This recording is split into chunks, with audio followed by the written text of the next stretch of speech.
আগুনে পুড়ে ছাই কড়াইলের প্রায় ১,৫০০ ঘর। সেই সাথে পুড়েছে সেসব ঘরের বাসিন্দাদের লালিত স্বপ্ন, জীবনযাপনের রসদ। হাজারো পরিবারের মাথার উপর এখন নেই কোনো ছাদ, ঠাঁই হয়েছে খোলা আকাশের নিচে। সমবেদনা জানাতে আসছেন অনেকে, তবে সহায়তা একেবারেই কম। আগুনের কারণ অনুসন্ধানে গঠন করা হয়েছে ৫ সদস্যের তদন্ত কমিটি। আগুনে যেমন বহু কিছু গড়ে, তেমনই পোড়ায়ও। যেমন পুড়েছে কড়াইল বস্তির বাসিন্দাদের আবাস, অঙার হয়েছে তাদের স্বপ্ন।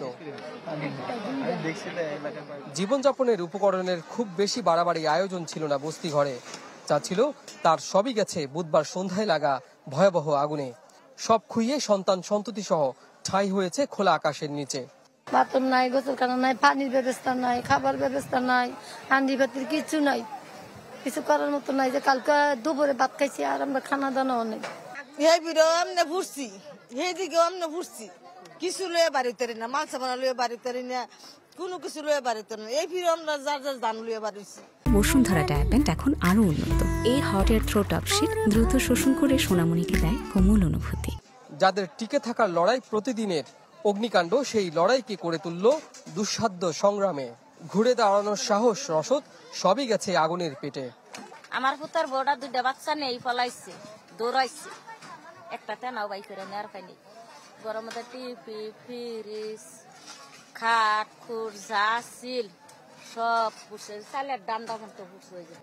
আমাদের যে একটা কিছু আইনে বাচ্চাদেরকে খাওয়াবো, ওই জিনিসটা আমাদের নাই। কোন রকমে খালি বাচ্চাদেরকে নিয়ে আমরা বের হইছি।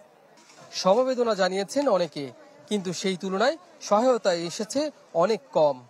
যারা ক্ষতিগ্রস্ত হয়েছে, আমরা তো মনে করেন প্রায় লাখের উপরে ক্ষতিগ্রস্ত হয়েছে। এখানে খাবার আসছে ২,০০০-৩,০০০ মানুষের, এটা পর্যাপ্ত হচ্ছে না মানুষের।